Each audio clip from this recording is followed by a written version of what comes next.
Hello, everyone. My name is Camille Orlano. Thank you very much for joining the media briefing for the Third Crossing naming engagement. I'm the communications officer who will be helping support the briefing today. So a couple housekeeping items.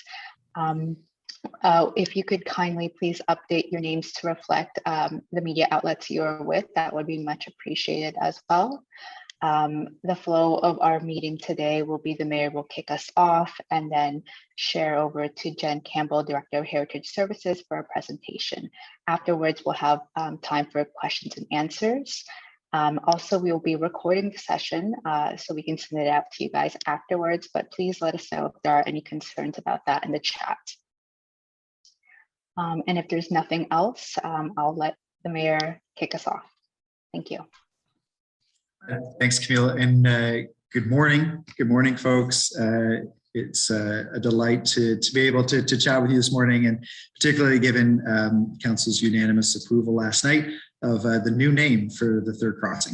I have to say that the Waban crossing, I think, has been really well received by the community. I think I've seen lots of really positive feedback. I know, speaking with councillors beforehand, it's a great name that really speaks so much to the direction that we're going as a community, and reflecting on what I think was a really important decision that we would name the Third Crossing with an Indigenous name to reflect the history and culture of Indigenous peoples here in our community and our surrounding region. Is a great testament to that work, to that collaboration and the whole work and efforts of behind reconciliation. I think it's also a name that, quite frankly, I think, it's relatively easy to pronounce, which I think is important, because I really do want to encourage all Kingstonians that to use this name, and that really years from now, the Third Crossing won't even really be the term that's used. It really will be the Waban crossing. So I think that it's really thanks to first of all, I think the incredible work from staff.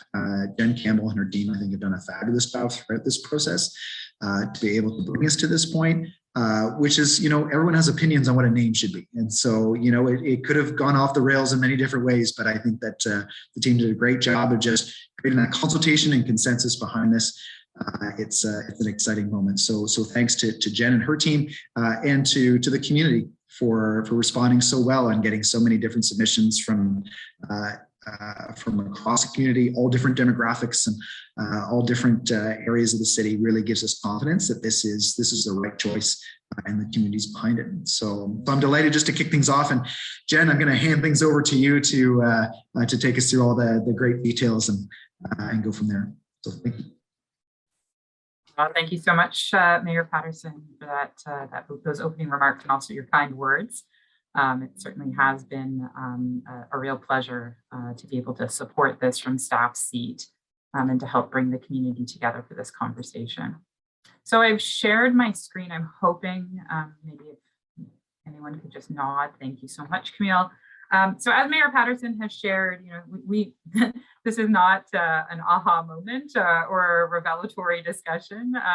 Waban Crossing has been the name now affirmed officially by council. What I'd like to share with you in the next set of slides is just an overview of the consultation to date. And then, as Mayor Patterson has indicated, and Camille as well, that we are available to answer any specific questions.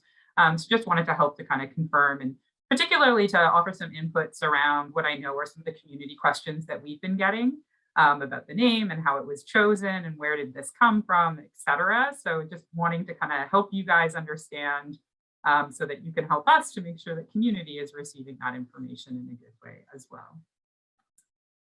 See if I can get my slides to change with the next challenge.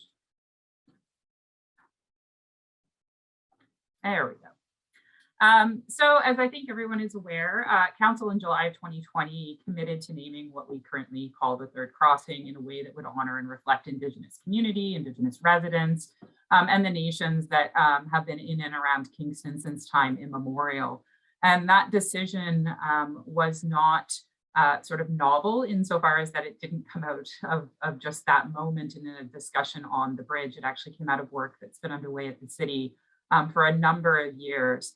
And it's important to also recognize that we were working with a consultancy called First Peoples Group. It's a team that has worked with the city now for a number of years on the Engage for Change project, and they were very helpful and assistive in helping us, come to the table and form the kinds of relationships that staff and community and nations and government are all really trying to help to foster in these discussions as we move forward. So one of the related questions we often get about the naming project is why an Indigenous name? And again, I think it's important to kind of frame that for community a little bit and wanted to share with you. The decision to name the third crossing in this regard certainly was a decision and direction of council, but it really did come out of two very large community consultation projects, which ran, as I've already said, with Engage for Change. We're into year 6 of Engage for Change as one of the city responses to the calls to action of the TRC and reconciliation, but also through a project called Your Stories, Our Histories, which is an 18-month community consultation on how can we, as residents and members of the Kingston community, help to share more inclusive histories. And certainly council has received the updates and inputs coming out of these community engagement projects. One of the key emphasis coming out of both of these, as well as other policies like the commemorations policy, was, we can do more to honor and reflect Indigenous history within our community, and to ensure that people can see themselves as members of this community and honored for the deep history of this land. And so certainly this conversation about how to recognize Indigenous community members was very much part of that discussion. But also it's guiding us in other ways, moving even away and around the naming of the bridge. As staff, we're continuing to work with community on how we can build more inclusive and diverse heritage and history within the Kingston community to kind of honor and reflect all of the residents who are part of Kingston today. So the emphasis on Indigenous did come out of these discussions and certainly was, I think, appropriately foundational in this moment with reconciliation and the direction of council to be working on concepts of reconciliation, but also additionally to be thinking about a more inclusive community that represents and sees all Kingston residents. So just a closing thought or comment here, we often also receive community members who may say, wow, naming a bridge is just one thing. And that's true, it is. And council has also very much endorsed what we would consider a 3-pronged or 3-stepped approach to the concept, particularly the concept of community relations and reconciliation. And this sees action in 3 categories, and naming a bridge is a symbolic act. It's an important message, it's an important recognition, an important honoring and metaphor for the relationship that's being built in Kingston. But we also, and council has also endorsed and acknowledged that there are other steps necessary. There are substantive actions, things that respond to community need and pressure and requirement and ask. And also things that are systemic, which are really about changing the ways and the processes of government in relationship to Indigenous peoples and nations. And that's not unique to Kingston. These are certainly discussions that are happening across the country. So naming the bridge is an important symbolic action that recognizes and honors Indigenous history and community membership, but also allows us to continue to also work on substantive and systemic actions alongside. So it's not just name a bridge and be done. The naming campaign, if you've been to any of these media updates or advisories or been following the project, the naming campaign has taken 6 steps or is 6 steps long. We are currently, today, we just concluded step 5 last night with council's unanimous affirmation of the name as presented. So very quickly, just to review, about a year ago, it was February of 2021, we had a media advisory where we shared the 6 steps and tried to then communicate to community about how they could get involved over the time to come in the naming of the bridge. And following that, we began consultation with Indigenous residents, members of Indigenous nations who've been involved in the bridge discussion for years, some a decade or more. We also then invited broader community feedback as part of step 2, an opportunity to provide input on the themes that would form the criteria, which would help to inform a long list with which then Indigenous residents were able to bring down to a short list. That was all step 2.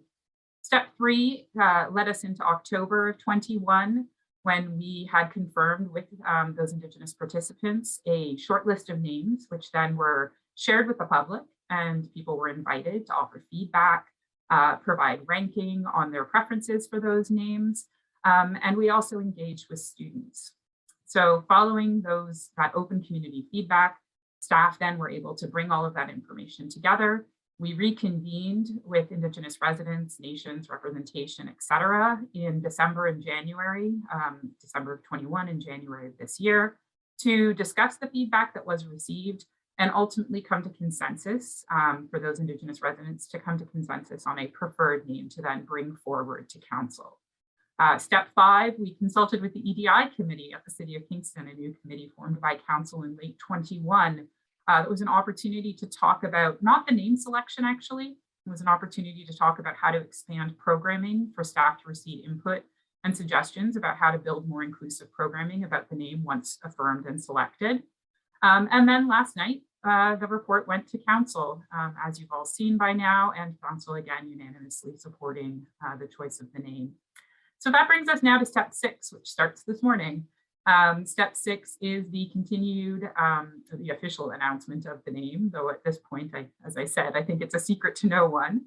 But moving forward now, we're looking toward how do we continue to communicate the name choice? How do we share its pronunciation and help community be comfortable with saying the name? And then also, how can we start to develop the interpretive signage, the plaques, et cetera, that will be part of the bridge, and then help to inform programming around the bridge moving forward. Because the bridge is not just a piece of infrastructure, it is very much going to be settled into a landscape where there will be artistic installations and opportunities to walk across it and look out over the water. It is more than simply a piece of transit infrastructure. So we're looking at how can we help to support community in its desire to see programming and inclusion around that bridge. So just a few more things before I get specifically in the name. Just want to give a quick summary of the kinds of feedback we received through the course of the consultation. As I've mentioned, we had 6 meetings with members of Indigenous community, representation from nations, et cetera. There were about 30 individuals who were represented at each of those meetings. And as I said, we met over a series of 6 meetings. There was that open survey on names and themes to start off with about 174 community residents participating. We then had that survey on the short list of names, the opportunity to provide rankings. That was opened up to the broader community, and we received 551 submissions. The same kind of ranking and feedback on the short list of names was also made available to students. This was something that was brought up many times by Indigenous participants in the consultation and engagement, who emphasized that the bridge is not really about us in the present, it's about the future. And so there was a real strong desire to see student input and feedback from youth who would, have this bridge and work with and relate to this bridge for the time to come. And so in response to that, we had an engagement with community school groups, and we received 188 student submissions, also offering feedback on the ranking and their preferences and choices and feedback on the name as a whole. So at the end of the day, we had just shy of 950. And if you count all of those other aspects of feedback that didn't come in officially, I would say we are well over 1,000 in terms of the number of people that have provided input into this discussion very directly. And as I said, loose input was just received everywhere. Coffee shops, phone calls, discussions in hallways, certainly radio conversations even that we may have listened to on the way in the car. So very thankful for all of that, that community input and that great participation. So as the mayor has shared, and as you all know, the name of the bridge will be Waban. Waban Crossing was the name ultimately brought forward and affirmed by council. This word Waban it's an Anishinaabe-Moan word, Ojibwe, and it has several meanings, and it actually has different forms as well. So you may see it used in different places. There's the Wabano Center, for example, in Ottawa. But here in Kingston, the use of the term Waban is very much drawing on the use of that word to reflect on the eastern direction, particularly the morning light that rises at dawn, and the transition to a new day.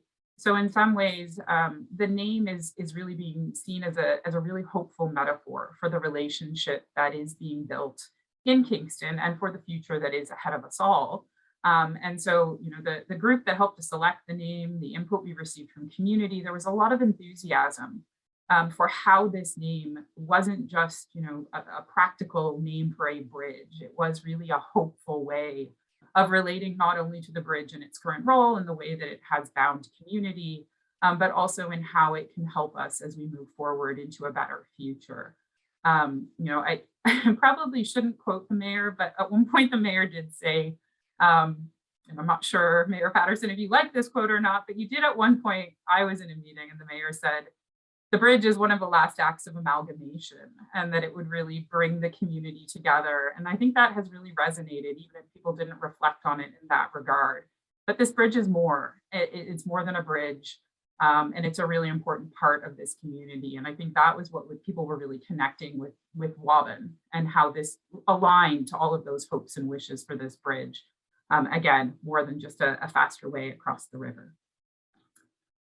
So that brings us a little bit to the next steps, just so that everyone knows. So as I've mentioned previously, we are moving now towards building the interpretive signs and the plaques that will be present on the bridge to offer interpretation of that landscape. The selection of the bridge name was always meant to connect to programming opportunities, to ways for people to engage with Indigenous languages. Throughout the discussion, and even other words that were shortlisted, there is interest in how those words could be used in some of the interpretive plaques and panels. The word Ajogan and Asqua, which both mean bridge in Mohawk and Ojibwe, Ojibwe and Mohawk, actually, as I said those in the wrong order. But lots of opportunity then for other Indigenous language use, and really a gateway, if we will, into a more inclusive way of thinking about the name of the bridge and using it through programming, et cetera. So we'll be working on language representation, translating the name, making sure language speakers from across the diversity of language communities in Kingston are familiar and feeling super comfortable with using the name, working to help community understand its meaning and pronunciation, and also helping to support the move towards an inclusive opening of the bridge in the fall of 22. One item of note, third crossing will continue to be used until the bridge is officially opened. And at that point, then we will adopt that name of Waban Crossing officially for the infrastructure.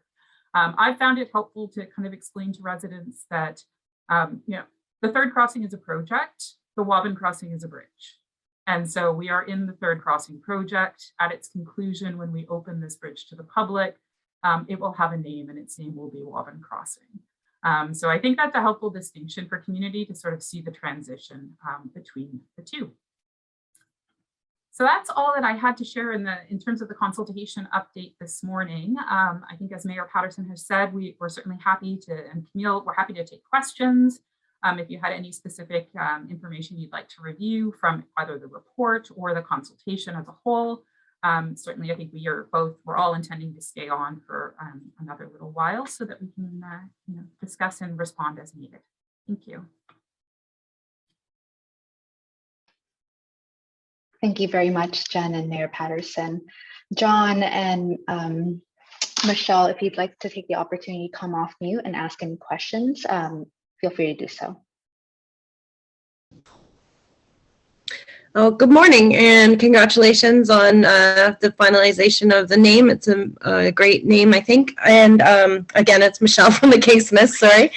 I just wondered about the student surveys that were conducted. Can you tell us a little bit more about that? As a former teacher, I see 188 unique students were participating, and that seems actually like quite a low number. So I just wondered how were the students surveyed, who was involved, what grades, et cetera, et cetera. Thank you so much, Michelle. That is an excellent question. And I actually was a little bit anticipating this. So I do have some notes in front of me.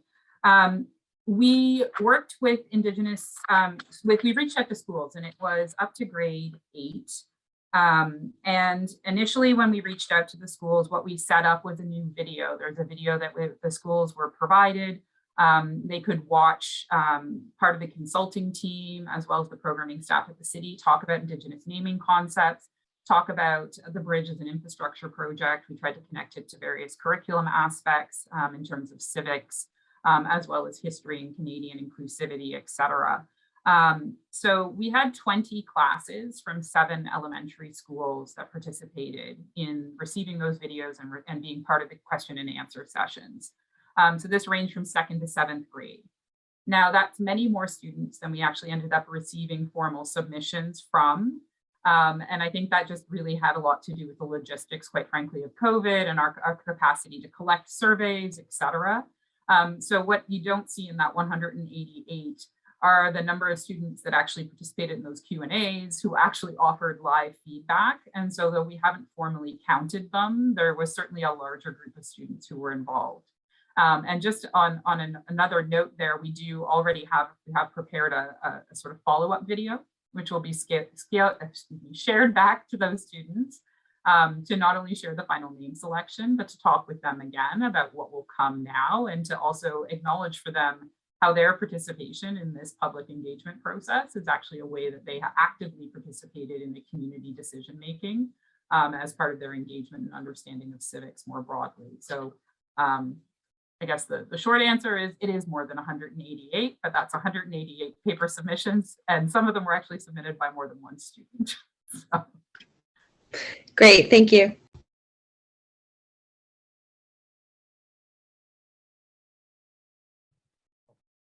Hello, everyone. Can you hear me? Perfect. So just because it's named the third crossing right now, and that's what's kind of ingrained in people's heads, and when it's been ingrained in people's heads for so long, is there any fear that people will think that a lot of the community will just refer to it as the third crossing and not the Waban Bridge? Maybe I'll jump in first, and then Jen, feel free to jump in as well. So I think a couple comments. I remember a number of years ago where all we talked about was the LVEC, right? The large venue entertainment center, and it was the LVEC. And, I think there was some concern about, when it was officially unveiled as, was the K-Rock Center, the Leon Center, whether there would be concern about whether people would still call it the LVEC. And that didn't happen. I think that, people very much get used to using the name as long as it's shared. And I think, again, as Jen mentioned, the fact that it's a name that's easy to pronounce with a great meaning. Certainly from what I've seen over the last few days, it's really taken off. So I don't actually have a concern. If anything, I have the opposite concern kind of to Jen, that officially, we're still calling it the third crossing until it's completed construction. I'm already hearing people using the name Waban Crossing right now. So I don't think it's going to be an issue. I think it's absolutely, that's the name that people are getting used to. If I may, I would just only add to that, I've not always been from Kingston, and in my short time in Kingston, less than 10 years, I've seen transitions of names as well, and the capacity of community to come along. But we see it across, people talk about the Sky Dome and the Rogers Center, et cetera. We see it time and again, and every time people say, oh, I will always, and then slowly over time it moves. And so I think just use, familiarity, pride, and desire to share and understand the name will help to move this, in a good way towards everyone using Waban Crossing. So I don't think we have those concerns. Just by an extension, I would also say we've heard people, comment and say, oh, Waban, but maybe it is still a little hard or a little foreign to pronounce. And I also would say to people, I think Waban is a very accessible and easy to pronounce name. But again, remembering that when people come to Kingston and area, they learn all kinds of Indigenous rooted names as well. Cataraqui, Gananoque, Tyendinaga. We are not unfamiliar with these words, and yet we use them fluidly and without concern. So that was always something that I shared throughout the shortlist engagement. Even with a word like Degarundiage, which was not selected, it was in fact ranked lowest. If that had been selected, I still think community really can and should learn words and come along. Absolutely. Just because my dad still calls it the Sky Dome, so that's why I was asking. You mentioned earlier that there's going to be some large signage. So have you guys thought any more into where the signage is going to be placed or anything like that? That's a great question, John, and I can speak to that a little bit. Certainly, we work closely with the Major Projects Office, who've been responsible for the construction and kind of leading from the city seat the work on the bridge. So that does include the landscaping design on either side of the actual proper bridge, so the adjacent landscape and kind of ramps onto the bridge. So we know loosely where the larger signs would need to be placed. But we also know where there are opportunities to do more creative and artistic placements of both interpretive signage as well as representation of the name or its meaning. So there are, for example, a number of light standards on the bridge deck. I'm learning lots of technical terms through my relationship with the Major Projects Office, but on the bridge deck, there are light standards. They have banner arms, and we are going to be able to hang some elements there. There are, things like park benches and planters. There will be an interpretive sign.